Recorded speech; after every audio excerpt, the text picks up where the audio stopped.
Hi, I'm Bella Perez-Rubio, PumaPodcast, and you're listening to Teka Teka News. Balitang thinking, hindi breaking. In this episode, as it relates to the Philippines, I will say that we must reiterate always that we stand with you in defense of international rules and norms as it relates to the South China Sea.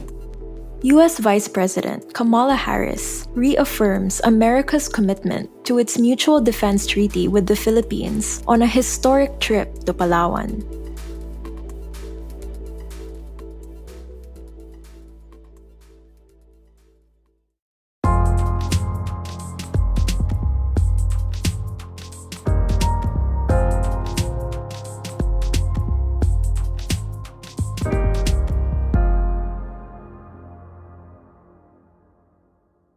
An armed attack on the Philippines' armed forces, public vessels, or aircraft in the South China Sea would invoke U.S. mutual defense commitments.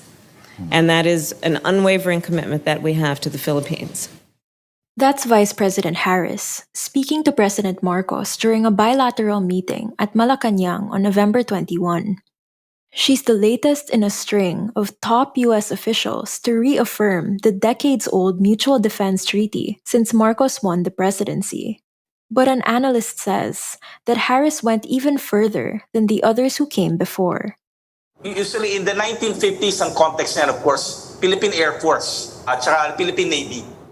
That's De La Salle University International Studies expert Renato De Castro on One News's The Chiefs.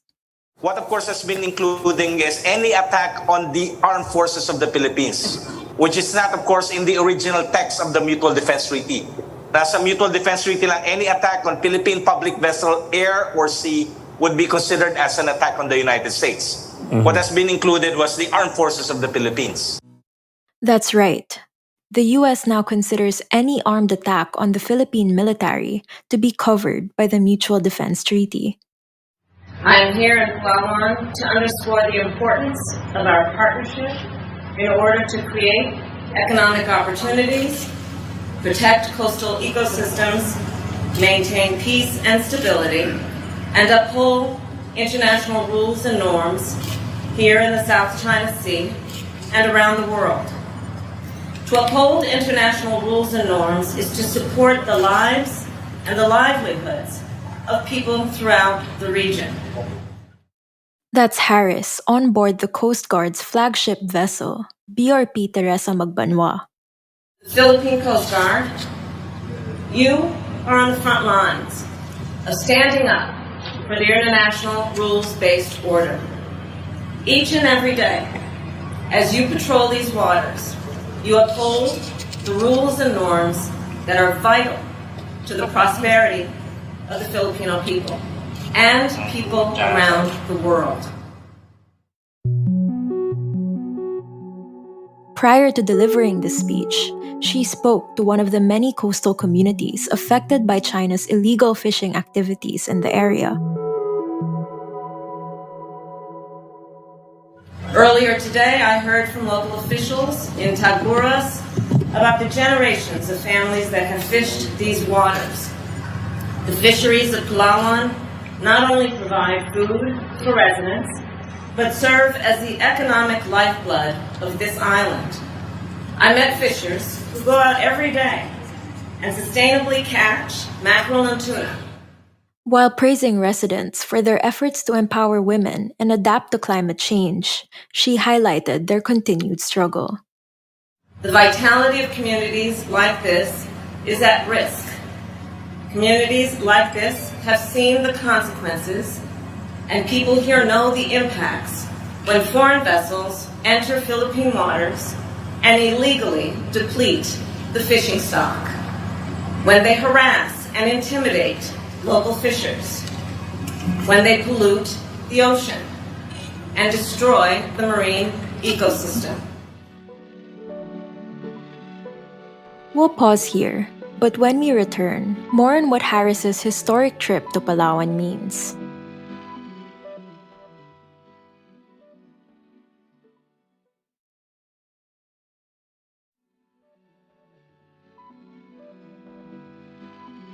So this is how I see it.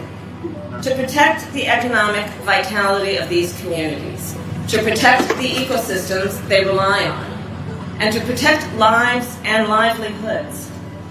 We must uphold international rules and norms. And that is why our work here is so very important. But there was a maritime incident the day before Vice President Harris came. The AFP accused the Chinese Coast Guard of forcefully taking what appeared to be rocket debris retrieved by our Navy off Pag-asa Island.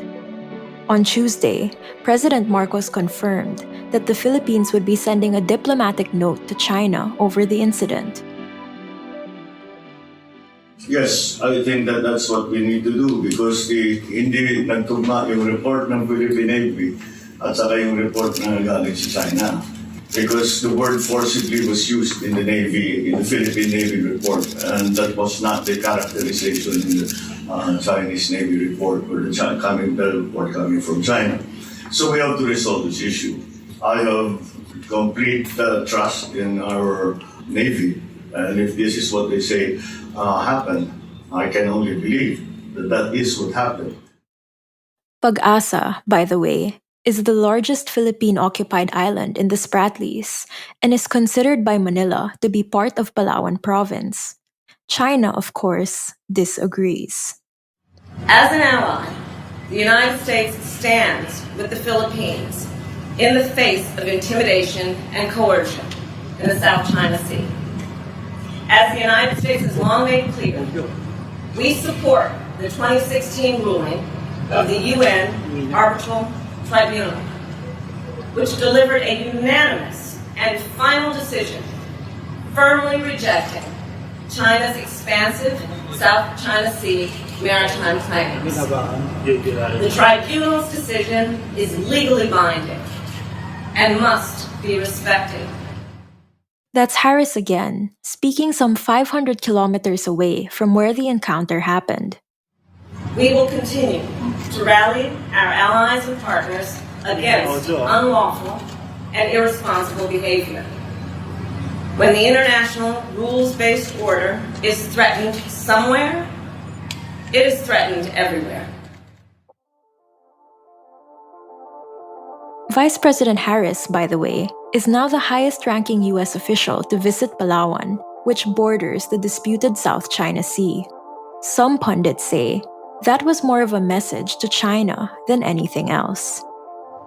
The United States and the broader international community have a profound stake in the future of this region.